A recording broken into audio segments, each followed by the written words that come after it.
Well, here we go. It says I'm live. I have to ask. I have to ask my bride whether or not I'm all live.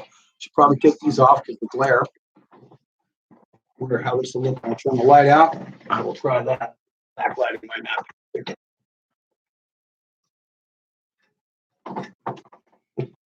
Yeah, what would be all of this without?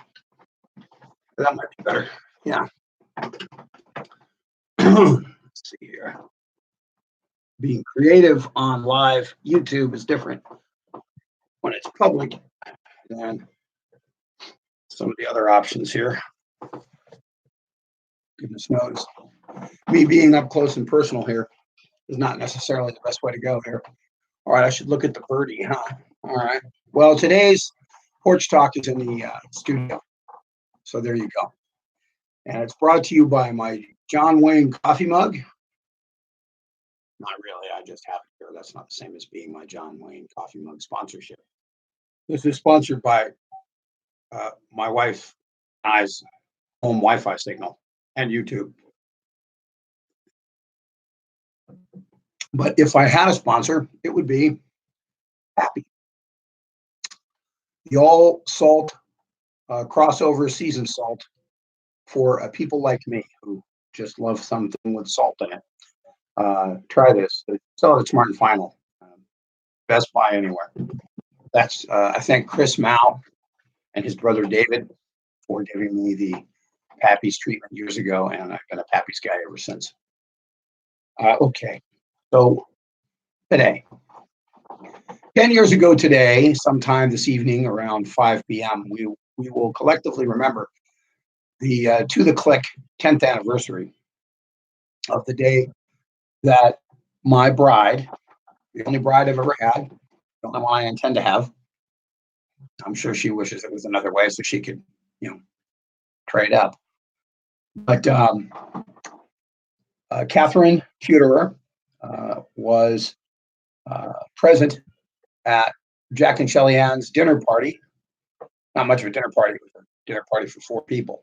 The hosts, their guest, Katherine, and their hapless setup, yours truly. It was a Monday, 2009, as I said, many pounds, many gray hairs ago. And I thought I'd remember it today as vividly as I can, which is very, very well, because I think about it all the time. Many things have come and gone since that day. But what has happened is that the life that God wanted me to have that I didn't know was in store for me walked in the door that day when Katherine arrived just before I did at Jack and Shelly Ann's. Now, it's a little bit of back information for anyone who cares, since I'm screaming this thing. I am a few years older than my wife, and at that time, being in my late 30s, and not expecting anyone to be at the house but Jack, Shelly Ann, and their son Chase. When I walked in the door and saw a beautiful brunette young lady, I immediately pulled my old friend Jack aside. I've known Jack since my medieval times days. At the time, that amount of time had been roughly 18 years. Jack and I worked together from 91 until 96 when I parted ways with the Medieval Times establishment. And we'd stayed in touch for many, many years. I also worked with Shelly Ann there, which is how Jack and Shelly Ann met anyway. It was also at the castle. So Jack had never tried to set me up before, and I had no idea I was being set up. I had been in Colorado the weekend before at the old friends there at the Colorado Irish Festival. And I had literally come home in anticipation of Jack and Shelly Ann finally pinning me down for a dinner at their home. Now, Jack's a top chef, and as Shelly Ann, and the both of them have a great wine collection and really good taste in food, and they're powerfully generous people, to the point where Jack will spend thousands of dollars to, make 10 for himself, and then give whatever else the profits are to all of his friends. Jack's just incredibly generous. So when they kept offering me from March of 2009 until finally July of 2009, for, hey, come over, we haven't seen you in a while, have dinner with us. I didn't realize they were trying to set me up at least the last two times. I canceled the March one, I canceled the May one, I canceled the June one for various reasons, and finally accepted the July 13th one, knowing that if I kept canceling it, I might not get another one. As much as we were old friends, I didn't want to cause unrest with our friendship because I really hadn't seen Jack and Shelley in a great long while. Anyway, keep in mind, I was the master of the 2 month relationship from my 20s, late teens and 20s, and into my early 30s. I literally had about 73 2 month relationships, actually two date relationships. It took a long time for them to say yes to the second date. And that was usually because they made sure that they had mace, pepper spray, a court order, and a new boyfriend to tell me, please stay away. So at least the second date didn't cost much. But I was really in a lot of those little 6 week to 2 month relationships and a couple of those 2 date, 2 week ones that don't even earn a blip on the Richter scale of my unsuccessful romantic endeavors. There was one 2 year relationship in there in my late teens, 1921, with a young lady who, shall we say, was somehow actually more unstable than I was. But aside from that, then I met a young lady, and I thought that was going to go somewhere, and that was my late 20s, early 30s, and that was a 2 year relationship. Other than those two, all through the 90s and into the zeros, my relationships they weren't even star-crossed. There was no constellations involved. It was more like mud streamed. There was just a lot of me not really knowing what an adult relationship was like. I can't blame the young ladies. It was mostly about my emotional readiness. And this isn't a confessional. I'm not here to say all that. I'm talking about 10 years later, 10 years from today, from 10 years ago today, and now 10 years later today. I sit before you fatter and grayer, but far more humbled and grateful for a simple dinner date. And I guess if I forget to say this by the end, if YouTube cuts me off or if the signal fails, I guess for me, what is starting to become readily apparent is that if you're a believer in the deity, which I call Jesus Christ, his Father and the Holy Ghost and all of that, as a Catholic, and even if you're not, but you have this concept of a divine power, the one thing that I can say is if you have something, a belief in an afterlife and in accountability in this life, you can be an imperfect person and still find the grace of goodness showering down upon you without you necessarily doing anything to make it happen. Yeah, I think I made good decisions about being a good person and a non-malicious person, but I had not cultivated healthy relationships in my life. And yet on this day in 2009, I walked through Jack and Shelley Ann's door. And my attitude at the time was not, boy, I wish they'd set me up with somebody, or boy, I wish I could meet that person. It would all really happen. Or boy, I know there's a girl waiting out there for me. There's a lid for every pot. That's for Dan Morgan and his wife, who used to say that to me. I'm like, a lid for every pot. That's your analogy to romantic matchups. Oh my God, please something better. A sock for every foot. Uh, but I love you, Dan. Good Lord, a lid for every pot. Besides, in the '70s, as a Cheech and Chong fan, a lid was a whole different thing. More coffee.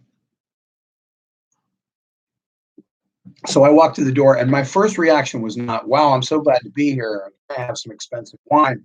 Oh, hello, who's the lovely young lady? I saw that Jack and Shelley Ann had invited someone else. And while my first thought is, that's going to be the girl I'm going to marry, my first thought was, I'm not dressed for this. I thought I'd dress in this semi-sloppy. I got my A shirt and this little Hawaiian shirt. It doesn't fit as well as it should. Please don't remind me. It's a small, right? I'm going to say that. What I was wearing were, I can't remember now, my wife will tell me later. It was either a pair of blue jeans or a pair of shorts. It was probably a pair of tacky cargo shorts. And either Asics or Pumas or something like that. And most definitively, I was wearing a NORAID IRA pro IRA, Irish Republican Army T-shirt. It depicts a European swallow, not an African swallow, mind you, carrying an AK-47 and flying silhouette over the Irish flag, the Irish tricolor. That was my shirt, Irish Republican Army shirt.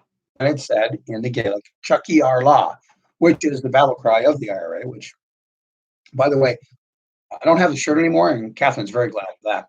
But I still, uh, that's still an important cause to me, is supporting Irish freedom and Irish unity and one Irish state.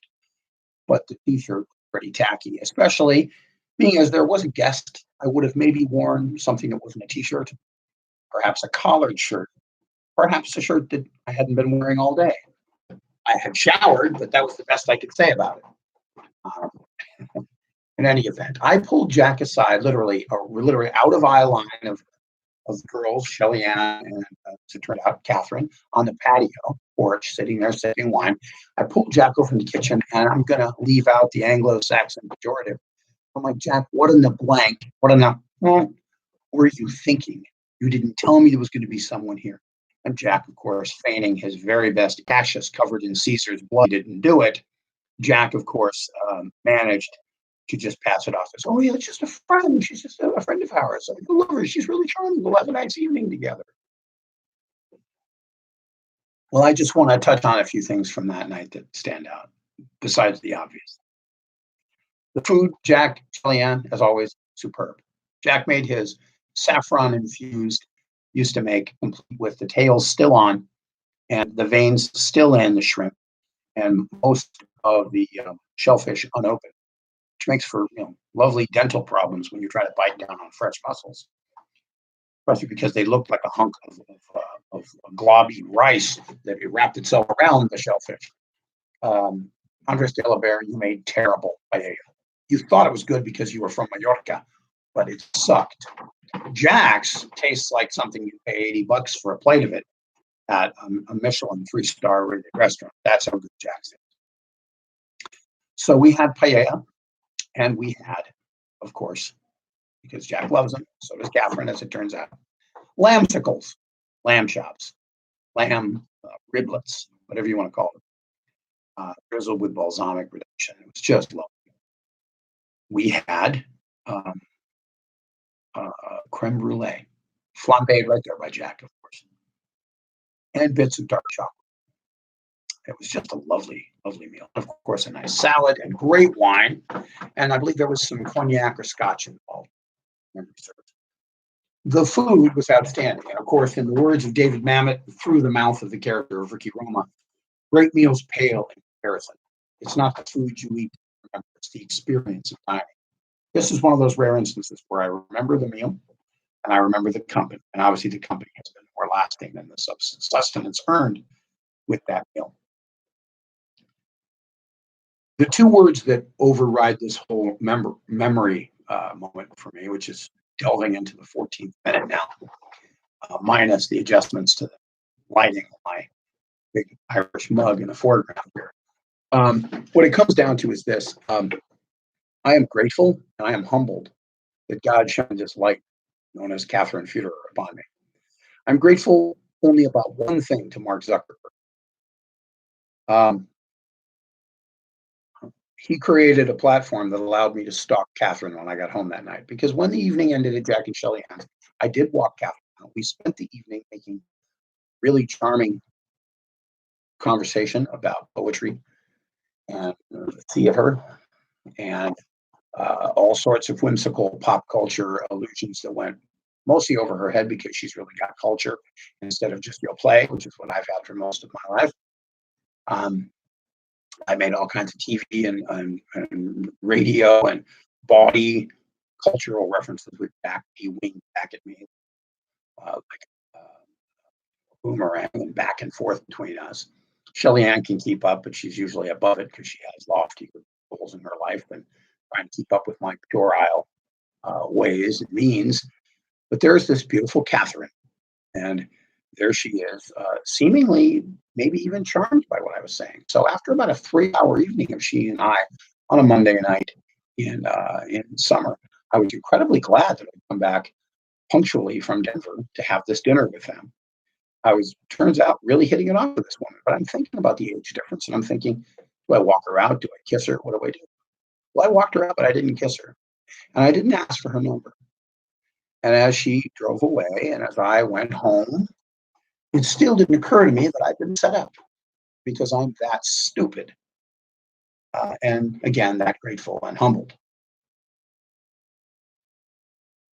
So what did I do? I went home and I got on my smartphone and I stalked her and I found her and I messaged her and then I friended her and she me. And and then she statused it. I don't know if that's a term, statused it. She posted that she'd had an intellectually charming and interesting and food and fun-filled evening with friends. And it's there on Catherine's page now as a 10-year memory for her that she's bumped up. And with all of the nice little upgrades to Facebook over the years, we can keep track of our lives without Facebook. We don't have a life, so let's just make sure Facebook knows everything. Aside from all of the dark pockets of privacy destruction that we have with social media now, 10 years ago, I was just stupid enough to think that I got really super charming all at the right time with my Chucky Arla t-shirt and my disheveled hair uh, and my sexy winky eye and all this. It was a setup. And as Catherine was told and told me later, she was told that I'm good looking, but I'm much better looking when I'm talking. Well, to all of you who tell me to shut up, try that on for size, suckers. Because the only one who matters about what he or she thinks of me from a neo Adonis standpoint is the woman in the other room. And because of that, because several years later we were married, and because we now are in this beautiful home, and because our three children are here with us now, 5, 3, 1 years old, despite Catherine singing to the two girls as she's about to put Ellen down for her nap, and the boy was in there crying a few minutes ago because he doesn't take his nap, and all of the domestic bliss that goes with it, and all of my expansions and contractions in my corporeal avoirdupois notwithstanding, and the fact that Catherine is so patient with me and so gracious and so loving toward me, never fails to add an aesthetic finery to my troglodytic imperfection. I sit before you, not knowing how to read to the damn camera because I'm not Paul Moyer, Dan Rather, or Diane Sawyer, or any number of jackassy talking heads out there who are all about appearance and not about substance. The only thing I'll say to me is typically with substantial substance, if not perfections of the typical good-looking young media preacher. Everybody else can do that. That's never going to be my forte. I have a face for radio, and I'm just so glad she found that face appealing uh, live, kind of like this feature. So as I press towards 20 minutes on this, I guess I'm about to find out if this is even streaming. I'm about to find out if it can be watched after the fact, after I go off live. But now I want to speak directly to my bride. Thank you, sweetie, for being my wife, for saying yes in an apple orchard that day in October of 2010. Thank you, Eric, her father, for allowing me to counsel with you for a few months before I asked her to marry me. Thank you, Kate and Doug, for back in Thanksgiving of 2009 for letting me enjoy Thanksgiving with you and your daughter when you first met me and not kicking my ass to the curb because you had every right to do so. Thank you to Catherine's wonderful extended Ohana, who have never failed to put their arms around me and only slightly mocked me for being a Roman Catholic Irishman. Early on, there was a lot of that. Those wasps would go right after me. But that's okay. We just overpopulate.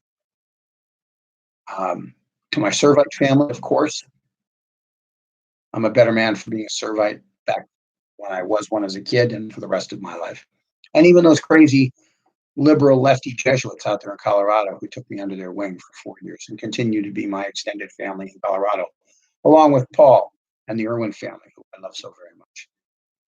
Each and every one of my friends out there, whether you watch this or not, whether you're my Facebook friend or not, and many of you I've unfriended because, you know, because Trump, or because politics, or because I'm not worth following, because I'm so friggin' breathy, whatever it is. The fact is, you can be friends with somebody and not be friends with them on Facebook, and you can be friends on Facebook and not be friends with somebody. And if that's not a beautiful bit of paradox, I don't know what is. Friendship is not defined by Facebook activity, but love is created by God, and I found it 10 years ago, even when I wasn't looking for it, and even when I didn't know it at the time. He loves all of us. Some of us get that sooner than others. And even when it doesn't feel like he loves us, all I have to do when I want to know what God looks like is look into the eyes of my bride and hold my children close. And for many of you out there who have been so kind and loving to me, none more so than my father Edmund and my mother Lillian, who gave up everything to raise three kids at a time when, no matter what anybody says about how expensive things are now, try raising three kids on a bartender's budget, and my mother working at Newberry's and at a printing shop, and as an answering service operator, and you name it. And with my dad out of work for years, you try raising three kids in the 50s, 60s, and 70s like they did. My parents did the best they could, and that was damn good enough. Look, I know which side my bread is buttered on, and I eat far too much of it, so I ought to know. So, as I'm about to end this stream, thank you, Catherine, for for letting me fall in love with you, which took about 9 seconds, even though we didn't say it until tail end of that year. And we said it by accident, and that's for their blog or vlog or whatever the hell these things are called. But thank you, Catherine, for letting me into your life and surrounding me with the light of that love. And thank you, God, for everything. As if there's anything I can ever say to capture how grateful I am. And to the humility of those of you who call me your friend, you could do better, but I'm glad that you did. Here's to love and to live. And as long as we are, let's make it worth it. And that one's for Archbishop Shane. Bye bye. And bye bonds.